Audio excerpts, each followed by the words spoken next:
Slum से बच्चे आने चाहिए, झोपड़पट्टी से आने चाहिए। अभी हो ऐसा रहा है कि जिसके पास पैसा है, जिसके पास नेटवर्क है, वही यहाँ पे पहुंच पा रहा है। बहुत कम लोगों को मालूम है कि बाबा साहब 1931 में अमेरिका फिर से आए थे। पहले तो 13 में आए थे। हाँ, पहले 13 में पढ़ने के लिए आए, 13 से 16 तक। और लेकिन 1931 में उनका दूसरा महत्वपूर्ण पड़ाव था और वो ऑलरेडी सोशल लाइफ में आ चुके थे। तो 31 में वो इंटरनेशनल हाउस करके एक जगह है जो कोलंबिया से 2 मिनट की वॉकिंग डिस्टेंस पे है। वहाँ पे वो रुके थे। उन्होंने जेम्स एडम, जो जिनको पीस का नोबेल पुरस्कार मिला है, उनको पत्र जो है वो लिखा था। वो पत्र में आपको दर्शकों को दिखाने के लिए आपको दिखाएंगे। और उन्होंने एक प्रेस कॉन्फ्रेंस भी ली थी और यहाँ के न्यूयॉर्क टाइम्स ने वो पब्लिश किया है कि बाबा साहब क्या चाहते थे। हम अलग अलग देशों के एजुकेशन पॉलिसी का एनालिसिस करते हैं और उसको अलग अलग कंट्री के साथ कंपेयर करते हैं और उसमें से जो अच्छा है वो लेने की कोशिश करते हैं। भारत एकमात्र ऐसा देश है जो सबसे ज्यादा एजुकेशन पे फंडिंग लेता है। पूरे दुनिया में अफ्रीकन कंट्रीज भी इतना फंड नहीं लेती जितना इंडिया लेता है। तो इंडिया और एजुकेशन सिस्टम में हम भारत पीसा एक असेसमेंट सिस्टम होता है, वर्ल्ड में किया जाता है। उसके अगर मेजरमेंट में देखें तो भारत का नंबर पीछे से दूसरा नंबर है। आवाज इंडिया टीवी में आपका स्वागत है। इस वक्त हम न्यूयॉर्क में हैं और न्यूयॉर्क का एक बेहद टाइम्स स्क्वायर है जो सबसे लोकप्रिय जगह जिससे दुनिया की कहा जाता है टाइम्स स्क्वायर। और ये टाइम्स स्क्वायर में जैसा कि मैंने पहले फुटेज दिखाए हैं, आपको कहीं पे ज़्यादा लाइट्स नजर नहीं आएंगे। सारे एलईडीज वॉल हैं और इसी से पूरा ये रोशन और जगमगा उठा है। पूरी जो ये पूरा ये जो वक्त है, पूरी ये जो जगह है, पूरी उसी से इम्पैक्ट हुई है। और हमारे साथ विकास तातड़ जी है। विकास तातड़ अमरावती से यहाँ आए हैं। कोलंबिया जो विद्यापीठ है जहाँ डॉक्टर बाबा साहब अम्बेडकर पढ़े थे, और उस विद्यापीठ से पीएचडी कर रहे हैं, मास्टर्स कर रहे हैं, मास्टर्स के बाद पीएचडी करेंगे। और विकास जो है अमरावती से है, महाराष्ट्र के अमरावती से है। और विकास की एक खास बात ये भी बताता हूँ कि विकास जो है जब 10 साल पहले हमने टीवी शुरू किया था और टीवी, तब उसका वो हिस्सा थे, अमरावती के प्रतिनिधि भी थे। और हमारे लिए बेहद गौरव का एक क्षण और बात है कि आज हम अमेरिका में आके न्यूयॉर्क टाइम्स स्क्वायर में यहाँ पे उनका इंटरव्यू कर रहे हैं। तो विकास बहुत बहुत स्वागत है तुम्हारा। धन्यवाद। जय भीम। भीम। तो विकास जय भीम। तो मेरा सबसे पहला सवाल है कि ये जो तुम्हारा सफर रहा है अमरावती से न्यूयॉर्क आने तक, कोलंबिया आने तक, ये कैसे रहा? क्या तुम्हें इम्प्रेशन था, क्या इम्पैक्ट था, क्या सोच थी कि तुम्हें लगा कि मैंने कोलंबिया में जाना चाहिए? अमन दादा का मैं सबसे पहले शुक्रिया अदा करता हूँ कि उन्होंने मुझे आवाज़ इंडिया टीवी चैनल में बात करने का मौका दिया। सबसे पहली बात जो है आवाज़ इंडिया टीवी चैनल पे 2013 में हमने की थी। अमरावती में नई टीम बनी थी और उसका मैं एक हिस्सा था। और अमन दादा हमेशा हमें इनकरेज करते थे कि हमारा मीडिया होना चाहिए, हमारे लोगों की बात मीडिया में आनी चाहिए। सो आवाज़ इंडिया टीवी चैनल हमारे लिए एक इंस्पिरेशन है कि महाराष्ट्र में स्पेसिफिकली, और महाराष्ट्र में भी नहीं तो महाराष्ट्र के बाहर भी वो हिंदी में करते हैं, इसलिए उसका कंटेंट जो है वो बहुत लोगों तक जाता है। इसलिए मैं आवाज़ इंडिया टीवी चैनल का अमन दादा का शुक्रिया अदा करता हूँ। बुलकुंडे सर जो थे वो भी थे, साथ में बहुत सारी बड़ी टीम थी। तो वहाँ से ही हमारी जर्नी मूवमेंट का पार्ट होने की वजह से आवाज़ इंडिया का भी पार्ट होना मुझे बहुत अच्छा उस समय लगा था। मेरी जो जर्नी थी, जो आपने क्वेश्चन किया है कि अमरावती के भीमनगर सिद्धार्थनगर एरिया से मैं हूँ। मेरा खुद का घर भी नहीं है। मैं नजुल के गवर्नमेंट लैंड के पे रहता हूँ और मेरे पापा का छोटा सा चाय का कैंटीन है और मम्मी का छोटा सा किराना ग्रोसरी का शॉप है। और लेकिन उनकी एक जिद थी कि बच्चों ने हायर एजुकेशन लेना चाहिए। exactly. तो उसी को ध्यान में रख के मम्मी पापा ने बहुत मेहनत करके हमको पढ़ाया और हमने भी कोशिश की कि हम हायर एजुकेशन लें। और ग्रेजुएशन के बाद Tata institute of social science Mumbai में मैं पहली बार आया और मुझे बहुत सारी तकलीफ़ों को सहना पड़ा। इंग्लिश मेरा पहली लैंग्वेज नहीं थी और मराठी मीडियम हिंदी मीडियम से मैं पढ़ा था। तो 2018 में एक यहाँ पे एक कॉन्फ्रेंस हुई थी जो इस साल ब्रांडाइज में हुई है, लेकिन उस साल वो यूनिवर्सिटी ऑफ मैसेच्यूसेट्स में हुई थी। और मुझे आमंत्रित किया गया था पेपर प्रेजेंटेशन के लिए और हमने एक पेपर प्रेजेंट किया था जिसका टॉपिक ही था कि social media and Dalit assertion, कि हमारा मीडिया मेन स्ट्रीम मीडिया हमें नहीं दिखा रहा था। इसलिए सोशल मीडिया के माध्यम से हमारी बात किस तरीके से हमारे अम्बेडकरवादी रख रहे हैं, ये मेरा टॉपिक था और बहुत अच्छी तरीके से वो परसीव किया था Right. यूनिवर्सिटी ऑफ मैसाचुसेट्स ने। तो हम वहाँ से न्यूयॉर्क की दूरी और कोलंबिया यूनिवर्सिटी की दूरी करीब 4 से 5 घंटे की थी। और हमें हमारे जो इंस्पिरेशन है डॉक्टर बाबा साहब अम्बेडकर, एक था मन में कि हमने यहाँ तक आए हैं यूनिवर्सिटी ऑफ मैसाचुसेट्स में, तो हमने बाबा साहब जहाँ पे पढ़े वहाँ पर जाना चाहिए। Exactly right. और फॉर्चुनेटली मेरी एक दोस्त कोलंबिया के पास में रहती थी और उसने मुझे होस्ट किया हाँ हाँ और उसने मुझे पूरा कोलंबिया का इन्वायरमेंट परिसर पूरा दिखाया। राइट और जब मैं स्टैचू के पास सबसे पहले गया तो मैं बहुत ही इमोशनल हो गया। और मैंने सोचा कि बाबा साहब उस समय 1913 में यहाँ आए, उसके बाद 1931 में यहाँ आए जब राउंड टेबल कॉन्फ्रेंस था। तो अमेरिका के पॉलिटिशियंस और यहाँ के जो बिजनेसमैन लोग थे उनसे मिलने का उनका एक दौर था 1931 में, और उसके बाद वो 1952 में आए। हाँ, तो जब बाबा साहब यहाँ पे आए, आपने जब बात कही तो ये आपने कुछ एक्सप्लोर भी किया है कि जब बाबा साहब यहाँ पे आए, 3 वक्त जो है बाबा साहब यहाँ पे आए, और आपने कुछ एक्सप्लोर भी किया है कि कहाँ पे वो रुके थे, कहाँ पे वो पड़े थे, उसके बारे में दर्शकों को बताइए। बहुत ही महत्वपूर्ण प्रश्न है क्योंकि ये अभी तक रिवील नहीं हुआ है। बहुत बार बहुत कम लोगों को मालूम है कि बाबा साहब 1931 में अमेरिका फिर से आए थे। हाँ, पहले तो 13 में आए थे। हाँ, पहले 13 में पढ़ने के लिए आए, 13 हाँ, से 16 तक। हाँ, और लेकिन 1931 में 31 में उनका दूसरा महत्वपूर्ण पड़ाव था। हाँ, और वो ऑलरेडी सोशल लाइफ में आ चुके थे। राइट। तो 31 में वो इंटरनेशनल हाउस करके एक जगह है जो कोलंबिया से 2 मिनट की वॉकिंग डिस्टेंस पे है। वहाँ पे वो रुके थे। उन्होंने जेम्स एडम जो जिनको पीस का नोबेल पुरस्कार मिला है, उनको पत्र जो है वो लिखा था। वो पत्र में आपको दर्शकों को दिखाने के लिए आपको दिखाएंगे। और उन्होंने एक प्रेस कॉन्फ्रेंस भी ली थी और यहाँ के न्यूयॉर्क टाइम्स ने वो पब्लिश किया है कि बाबा साहब क्या चाहते थे। वो चाहते थे कि यहाँ के शिकागो में वो जाए, वो चाहते थे कि वॉशिंगटन डीसी में वो जाए, वो चाहते थे कि मैसाचुसेट्स में जाए, पर वो जा नहीं पाए। वो उसका अभी तक खुलासा नहीं हो पाया है। क्योंकि उसके बारे में अभी तक किसी ने लिखा नहीं है। और एक ही पत्र जो है होगे भी तो शायद गए भी होंगे। हाँ, तो गए भी होंगे, इसका चांसेस ज्यादा है। तो वो एक्सप्लोर करना एक रिसर्च का एक बहुत बड़ा टॉपिक है। उस पर मैं एक किताब भी लिख रहा हूँ, डॉक्टर बाबा साहब अम्बेडकर इन कोलंबिया यूनिवर्सिटी। सो उसमें आपको जल्दी 2-3 महीने में वो किताब आएंगी। और 31 में वो व्हाइट हाउस में भी जाना चाहते थे। तो व्हाइट हाउस के आर्काइव्स में भी शायद 31 का अगर रेफरेंस मिले तो और शिकागो में भी वो कहाँ गए थे, किनसे मिले थे, उनका डिटेल उस समय अगर आर्काइव में गए तो मिल सकता है। डेफिनेटली। ये एक अच्छा रिसर्च पार्ट है जो आप यहाँ पे कर रहे हैं। तो अभी यहाँ पे आप जो पढ़ाई कर रहे हैं उसके बारे में बताइए कि उसके बाद आपको क्या करना है दुनिया में, क्या आपका ड्रीम है?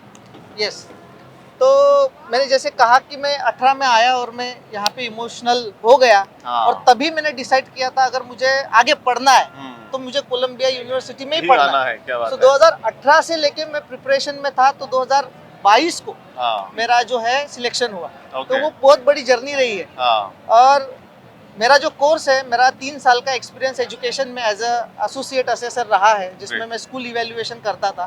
और भारत के जो टॉप स्कूल्स है, Don Bosco, Vincentians, Poddar international school, Somaiya international school, इस स्कूल्स का इवैल्यूएशन का काम मेरे पास था।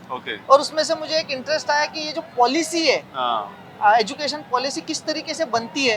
यहाँ पे इंटरनेशनल ऑर्गेनाइजेशन जैसे world bank, OECD, UNESCO, UNICEF, ये किस तरीके से अपना रोल प्ले करती है। और दूसरा जो स्थानिक अपने लोग हैं जैसे UGC के chairman doctor Sukhdev Thorat sir थे, उन्होंने क्या कंट्रीब्यूशन किया। तो मुझे एक क्यूरियोसिटी थी कि ये पॉलिसी का फॉर्मेशन किस तरीके से होता है। तो मैंने उस तरीके के कोर्स को ढूंढा। तो मेरा अभी जो कोर्स में कर रहा हूँ वो इंटरनेशनल एंड कंपैरेटिव एजुकेशन है, जिसमें हम अलग अलग देशों के एजुकेशन पॉलिसी का एनालिसिस करते हैं और उसको अलग अलग कंट्री के साथ कंपेयर करते हैं। और उसमें से जो अच्छा है वो लेने की कोशिश करते हैं, और जो क्रिटिकल है, जो कि उस कॉन्टेक्स्ट से रिलेटेड नहीं है, उसको हम लोगों के सामने बताते हैं कि ये पॉलिसी काम अच्छे से नहीं कर रही है। Okay, that's great. तो अभी मास्टर्स कर रहे हो और PhD करने का भी इरादा है?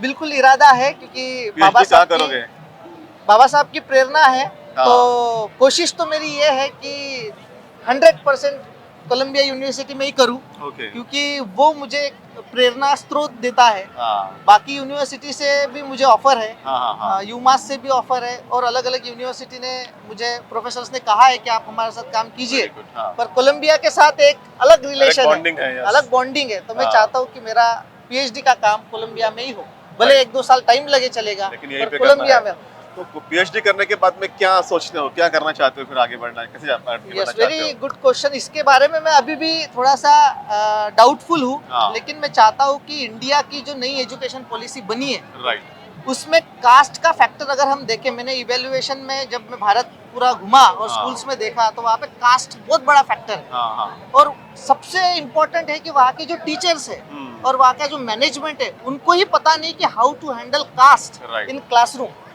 सो मैं चाहता हूँ कि एक ऐसा प्रोग्राम बने जिसमें कास्ट के बारे में सेंसिटाइजेशन हो। Right, जैसे अभी right। जेंडर सेंसिटाइजेशन की बात हो रही है, और जेंडर सेंसिटाइजेशन की वजह से अभी हम जेंडर इक्वलिटी की बात कर रहे हैं। राइट राइट तो वैसे ही कास्ट पे बात हो क्लासरूम में, हाँ। बच्चों को बताया जाए कि कास्ट क्या होती है, कास्ट Right। को समझा जाए, हाँ और उसको कैसे टैकल किया जाता है, Okay। उसको कैसे ब्रेक किया जाता है। जैसे हाँ। यहाँ का अगर आप करिकुलम देखेंगे हाँ। तो ब्लैक लोगों ने अपना खुद का करिकुलम बनाया है, अच्छा ओके तो जिससे रेशियल डिस्क्रिमिनेशन कम होने में मदद हो रही है। राइट तो वैसा अगर हम एक कास्ट ये सेंसिटाइजेशन बहुत ही प्रोग्राम, इंटरेस्टिंग बात आपने कही कि ब्लैक ने अपना करिकुलम बनाया है, तो वो भी अगर कास्ट का अगर करिकुलम बने हाँ। तो एक बेनिफिट हो सकता है।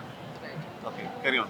सो कास्ट सेंसिटाइजेशन प्रोग्राम वो कैसा बने, वो इंक्लूसिव कैसे हो, Right। उसमें डाइवर्सिटी कैसे मेंटेन हो, राइट और चर्चा हो एजुकेशन yes। स्पेसेस में, वो मेरा एक पहला इनिशियल टॉपिक है। वेरी नाइस उसके बाद मैं दूसरा एक्सप्लोर कर रहा हूँ कि जो इंटरनेशनल ऑर्गेनाइजेशन, मैंने जैसे कहा वर्ल्ड बैंक है, OECD है, भारत एकमात्र ऐसा देश है जो सबसे ज्यादा एजुकेशन पे फंडिंग लेता है। हाँ ये पूरे exactly दुनिया में अफ्रीकन कंट्रीज भी इतना फंड नहीं लेती जितना इंडिया लेता इंडिया में है। आता है राइट तो इंडिया और एजुकेशन सिस्टम में हम भारत, पीसा एक असेसमेंट सिस्टम होता है, वर्ल्ड में किया जाता है, उसके अगर मेजरमेंट में देखें तो भारत का नंबर पीछे से दूसरा नंबर है। एग्जैक्टली हाँ तो इतना पैसा लेने के बाद भी उसका आउटकम्स आउटकम नहीं है नहीं बिल्कुल नहीं तो है, काफी इसीलिए- ड्रॉप आउट रेट होता है इंडिया में। हाँ, तो इसीलिए एक अच्छी न्यू एजुकेशन पॉलिसी की जरूरत है, और वो एजुकेशन पॉलिसी कॉन्टेक्सचुअल होनी चाहिए, Exactly। जिसमें कास्ट की बात हो, जेंडर की बात हो, जिसमें ट्रांसजेंडर की बात हो,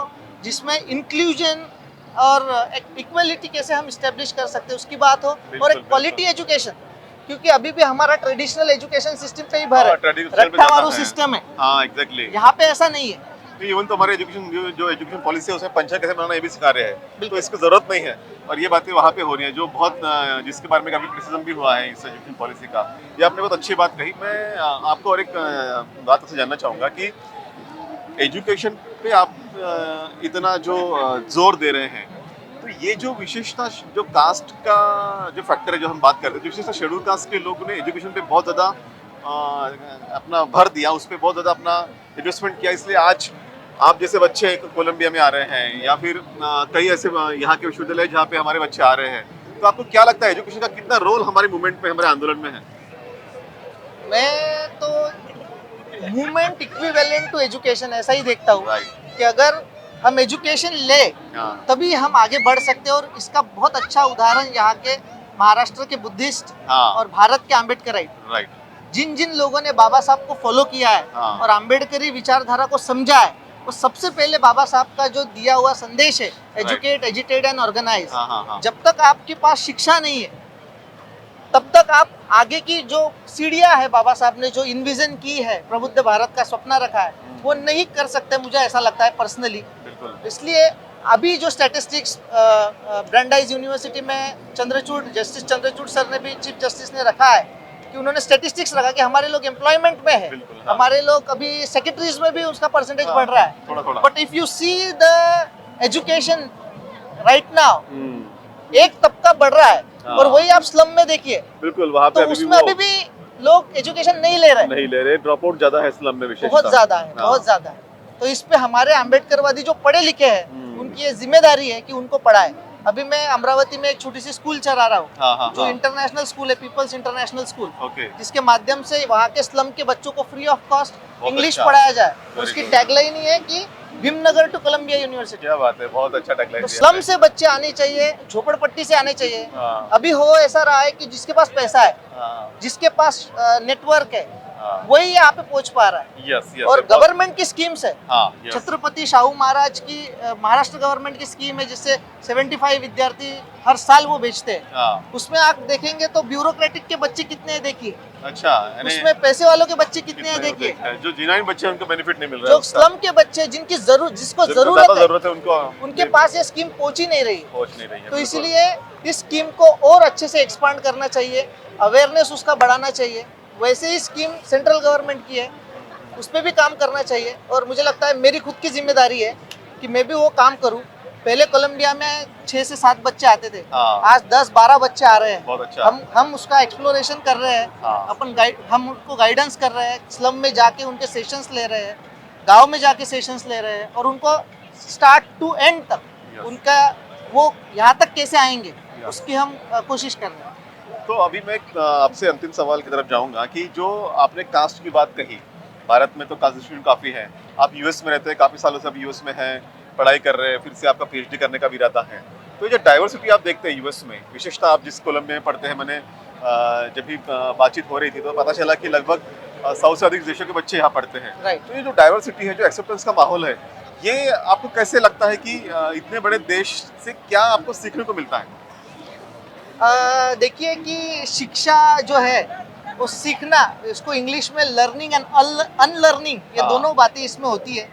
तो क्या लेना चाहिए, तो मुझे यहाँ का जो फ्रीडम है, राइट, यहाँ का जो लिबर्टी है, लिबर्टी है, यहाँ का जो डेमोक्रेसी का सिस्टम है, हाँ, और लोगों की ओपननेस है, हाँ, वो इंडिया में नहीं मिलती। बिल्कुल बिल्कुल आज लेकिन इंडिया में ऐसी कुछ बातें हैं जो यहाँ नहीं मिलती। नहीं मिलेगी, यस। सो दोनों के अपने एडवांटेज डिसएडवांटेजेस है। लेकिन हाँ, लेकिन न्यूयॉर्क या यूएस में इकोनॉमी बहुत अच्छी है, राइट, एजुकेशन बहुत रिग्रेस है, यस, सिस्टमेटिक है। आपके क्रिटिकल माइंड को बढ़ाने के लिए, आपके ओपिनियन बिल्डिंग का जो क्या बोलते हैं एक्सप्लोरेशन, उसका कैनवास बढ़ाने के लिए मदद करता है। हाँ। इंडिया की आपको एजुकेशन influence मिलता पॉलिसी है उसको, हाँ, हाँ, उसके मायने में बहुत कम जो है फीडिंग करती है। तो ये जो कंपैरिजन है, और डाइवर्सिटी का जो आपने मुद्दा इम्पोर्टेंट किया है, न्यूयॉर्क भी बहुत डाइवर्स है। हाँ, यहाँ पे लैटिन अमेरिकन्स है, यहाँ पे ब्लैक कम्युनिटी है, यहाँ पे व्हाइट कम्युनिटी है, यहाँ पे इंडियन जो आते हैं उसको ब्राउन बोला जाता अच्छा, है। राइट, हाँ, तो यहाँ पे रेशियल डिस्क्रिमिनेशन होता है, हाँ। रंग भेद जो हम बोलते हैं वो राइट, राइट, दिखता है। लेकिन अभी कास्ट की बहुत बड़ी बात यहाँ पे हो हो रही रही है, क्योंकि यहाँ पे सबसे पहले जो तबका आया हाँ, वो आया अपर कास्ट से, हाँ, जो कि बिल्कुल, ब्राह्मण था, बनिया था, राइट, और कुछ परसेंट में ओबीसी था। हाँ, लेकिन तब तक यहाँ पे डिस्क्रिमिनेशन नहीं देखा गया। हाँ। लेकिन जब से अम्बेडकरवादी और यहाँ पे जब से दलित, शेड्यूल कास्ट, शेड्यूल आने ट्राइब लगे, लोग आ रहे हैं, हाँ, तो ये लोग, उनको एम्प्लॉयमेंट में दिक्कत जा रही है। आप कैलिफोर्निया का केस आपको सभी को Yes, मालूम yes, है, हम yes. सभी को। यूनिवर्सिटी स्पेसेस में भी ऐसा ही हो रहा है। मैं काफी जगह यूनिवर्सिटी डिस्क्रिमिनेशन के लॉ भी वहाँ पे पारित हुए हैं। एग्जैक्टली कोलंबिया यूनिवर्सिटी में मैंने खुद इनिशिएटिव लेके, Okay. मैं अकेला बच्चा टीचर्स कॉलेज में शेड्यूल कास्ट का था, ओके, लेकिन और डिबेट चल रहा था कि अकेले के लिए हम कास्ट की पॉलिसी अमेंड क्यों करें। अच्छा, ओके, लेकिन मैंने उनके सामने आर्गुमेंट रखा कि आज मैं अकेला हूँ, हाँ। लेकिन आगे आके 10 लोग भी आ काफी लोग आ सकते हैं। सकते हैं, बिल्कुल, तो इसका इन फ्यूचर जो है डिस्क्रिमिनेशन ना हो, इसलिए ये पॉलिसी होनी चाहिए। राइट, और उस यहाँ के लोग, यहाँ के जो प्रोफेसर है, एडमिनिस्ट्रेशन है, बहुत ही समझते हैं। हाँ। और उन्होंने caste as a protected category teachers college में सबसे पहले ऐड किया। वेरी गुड, उसके बाद पूरे कोलंबिया यूनिवर्सिटी का जो सीनेट है उसमें ऐड किया, ओके, फिर बर्नार्ड कॉलेज में किया, और आज पूरा यूनिवर्सिटी कैंपस कैंपस में। कोलंबिया में caste as a protected category add हो That's चुका है। great, बिल्कुल बिल्कुल। तो विकास से बहुत इंटरेस्टिंग बातें हो रही हैं, कास्ट हो या फिर डाइवर्सिटी की बातें हो, बाबा साहब अम्बेडकर का यहाँ का जो एक जब यहाँ पे आए थे उसकी बातें हो, और उनका अपना जो स्ट्रगल रहा है यहाँ तक पहुँचने का, सारी बातों पे हम लोग चर्चा कर रहे हैं। विकास, बहुत अच्छा लग रहा है आपसे बातचीत करते हुए। आप में ट्रिमेंडस एक एनर्जी है, एक सोच है, एक विजन भी है। तो जाते जाते मैं आपसे ये सवाल करना चाहूँगा कि भारत में जो बच्चे यहाँ आना चाहते हैं, जैसा कि आपने कहा कि 2018 में आपको आने के बाद में आपको एक इंस्पिरेशन मिला कि मुझे यहाँ आना चाहिए, तो जो युवा हमारे हैं, कोई भी चाहे कोई भी युवा रहे, चाहे शेड्यूल कास्ट रहे, एसटी रहे, ओबीसी रहे, जो भी बच्चे हैं, उन्हें आने के लिए कैसा आप इंस्पिरेशन करेंगे, उन्हें आने के लिए क्या मैसेज आप देंगे?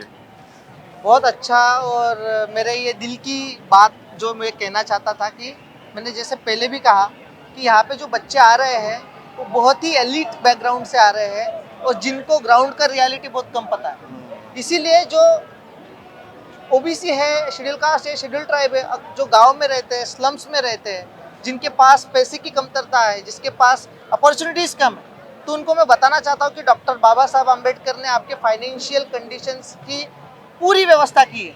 आपको सिर्फ लगन से इसको यूनिवर्सिटीज में एडमिशन मिलाना है। अगर आप टॉप वर्ल्ड क्यूएस रैंकिंग के टॉप 30 यूनिवर्सिटीज में एडमिशन मिला पाते हैं, जैसे मैंने एडमिशन मिलाई है, और कोई कठिन बात नहीं है। राइट। आपको मैं बताता हूँ यहाँ की एडमिशन प्रोसेस बहुत ही इजी होती है। ओके। अगर जो आदमी यूपीएससी एमपीएससी कर रहा है वो 4-4 5-5 साल जो है अपना टाइम उसमें स्पेंड करता है। Right. इसमें आप एक साल भी अगर अच्छे से एप्लीकेशन किए करे तो आप 100% में आपको गारंटी दे रहा हूँ कि 100% आप कोलंबिया में, ऑक्सफोर्ड में, हार्वर्ड में आप कहीं भी एडमिशन मिला सकते हैं। ये बहुत बड़ी बात नहीं है। और लोगों के मन में जो लोग यहाँ से जाते हैं वो लोग एक एटीट्यूड में जाते हैं कि बाबा साहब यहाँ पे एडमिशन मिलाना जो है वो बहुत कठिन है। और आप जैसे लोग नहीं आ सकते, पैसे की दिक्कत होती है, वीजा की दिक्कत होती है। जैसे मेरा बैकग्राउंड है, मेरे पास भी पैसे नहीं थे, मैं आया हूँ क्योंकि बाबा साहब ने स्कॉलरशिप के माध्यम से व्यवस्था की है। अगर आपको हायर एजुकेशन लेना है और आपको कोई भी तरीके की एडमिशन प्रोसेस में अगर मदद चाहिए तो we are here to help. हम कोशिश करेंगे कि ज़्यादा से ज़्यादा लोग यहाँ पे आए और आपको सिर्फ एक ही करना है, जो बच्चे सही में आना चाहते हैं, डिजिटल नालंदा जैसी वेबसाइट है जिसमें हमने मेरे जैसे बहुत बच्चों ने अपने एक्सपीरियंस शेयर किए हैं। वो सबसे पहले देखें, गूगल करें डिजिटल नालंदा, पहले ही आपको वो मिल जाएगा। उसके बाद एकलव्य फाउंडेशन है, वो भी हायर एजुकेशन का प्रचार प्रसार करते हैं। उसके बाद समता परिषद करके एक निकम करके एक बच्चे ने लंदन स्कूल ऑफ इकोनॉमिक्स ने शुरू किया है। तो ये ऑलरेडी प्लेटफॉर्म्स क्रिएट हुए, उनसे जुड़िए और इसके एप्लीकेशन की प्रोसेस की जानकारी लीजिए और सिर्फ अटेम्प्ट कीजिए। आप सिर्फ अप्लाई कीजिए, आज नहीं, इस साल नहीं, नेक्स्ट ईयर हो गए। ऐसे बहुत बच्चे जो मेरे साथ प्रैक्टिस करते थे, है ना, और उनको लगता था एक साल उनका नहीं हुआ लेकिन दूसरे साल हुआ है, दूसरे साल नहीं हुआ लेकिन तीसरे साल हुआ है। तो इसलिए मैं यही कहना चाहता हूँ कि आप कोशिश कीजिए, कुछ भी ज़रूरत लगे तो हमें संपर्क कीजिए, हमको मदद करने की कोशिश करें। बिल्कुल, ये बहुत अच्छा डिस्कशन आज हुआ हमारा। और मुझे ऐसा लगता है कि जिस तरह से आपने एक थ्रूआउट आपका परसेप्शन रखा है सोसाइटी के बारे में, डाइवर्सिटी के बारे में, कास्ट के बारे में, युवाओं को विशिष्ट आपने इंस्पिरेशन जो किया है, बहुत मुझे लगता है कि इससे काफ़ी युवा प्रेरित भी हो गए, काफ़ी बच्चे यहाँ तक आएंगे, अपने सपोर्ट भी करेंगे। तो thank you so much for joining us, और आपके पूरे भविष्य के लिए मंगल कामनाएं। और आप भारत में आके हमारे देश में जो एजुकेशन सिस्टम के बारे में आपने बात कही उसको फिर से इम्प्रूव करेंगे, यही उम्मीद के साथ आपसे विदा लेते हैं। धन्यवाद। जय भीम, जय भारत। सभी को जय भीम।